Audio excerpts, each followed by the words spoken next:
Good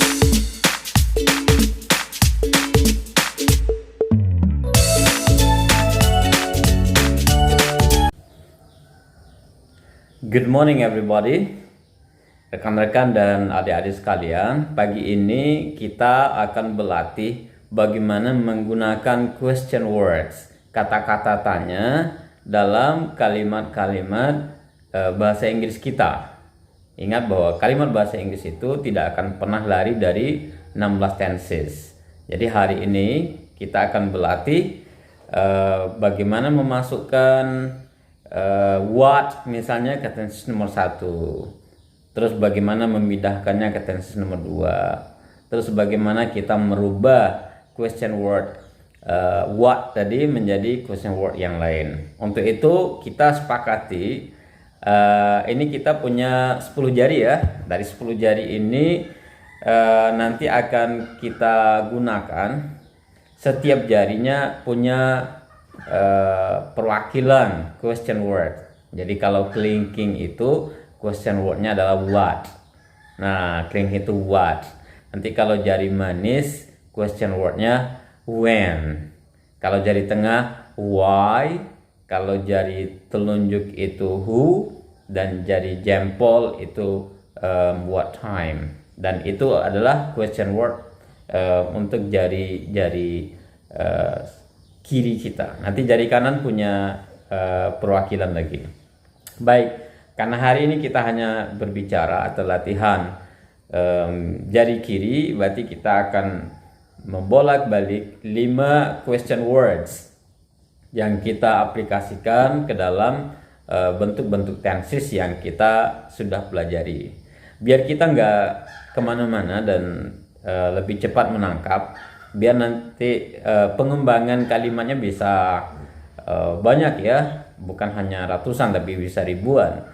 Tapi untuk standar latihan kita ulang-ulang aja kalimat yang kemarin, I sing a song. Jadi dari kalimat I sing a song, apa yang terjadi apabila dia dimasuki oleh question words menjadi sebuah pertanyaan. Ingat bahwa question words itu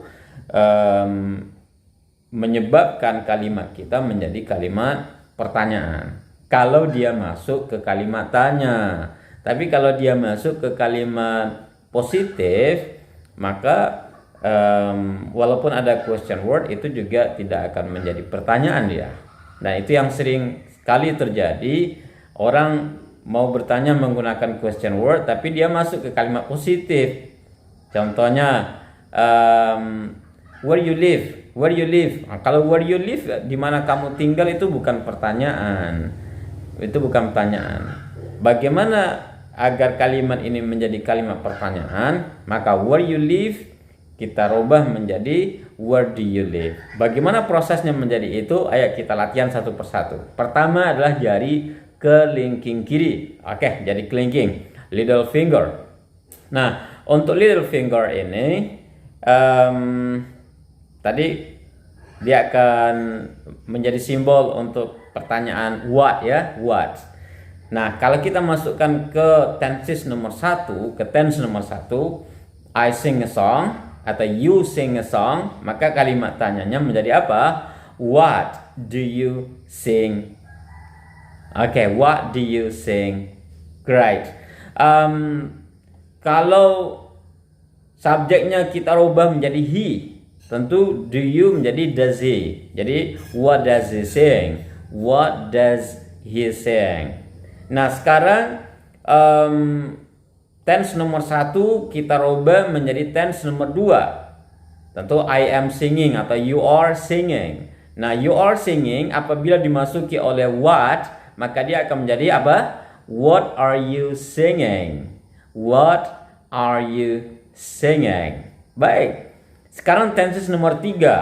I have sung a song atau you have sung a song. Dimasuki oleh what, maka kalimatnya menjadi what have you sung? What have you sung? Nah, sekarang subjeknya kita ganti menjadi he. He has sung. He has sung a song. Okay. He has, kalau kita berubah menjadi kalimat tanya, tentu dibalik ya. Has he? What has he sung? What has he sung? Nah, sekarang kita kembali kepada you untuk tense nomor 4. You have been singing. Now, what have you been singing?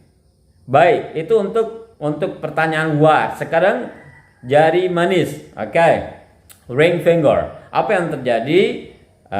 Karena ring finger ini untuk mewakili question word when, tentu yang pertama apa tadi? You sing a song. When do you sing a song? Jangan lupa do-nya. When do you sing a song? Baik, tense nomor 2. When are you singing? Kalau sudah kalimat continuous sudah jelas sekarang gitu ya.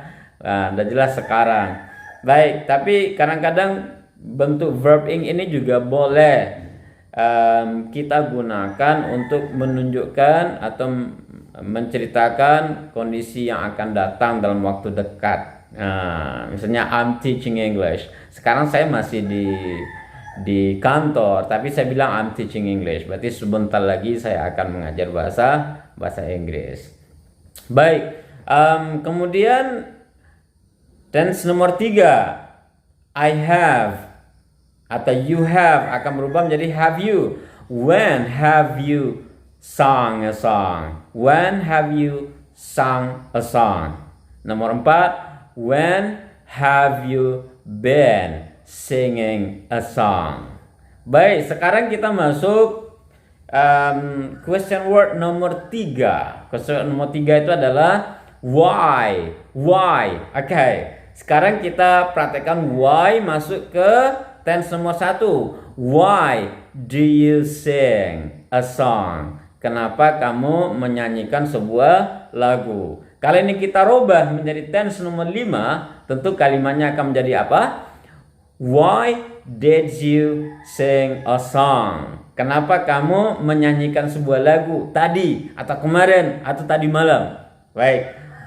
Why did you sing a song? Kita rubah menjadi tense nomor 6. Nah, tense nomor 6. Why were you singing a song? Kalau he, tentu were berubah menjadi was. Why was he singing a song? Baik, tense nomor 7. Why had you sung a song? Baik, nomor 8. Why had you been singing a song? Oke, sekarang kita masuk jari jempol. Kita jempol dulu, telunjuk kita lewati. Jadi jempol itu apa? What time? What time? Jam berapa? Kita masuk ke tense nomor 1 dulu. Jam berapa? What time do you sing a song? Bagaimana kalau tense nomor 5? What time did you sing a song? Tense nomor 9, paling atas juga.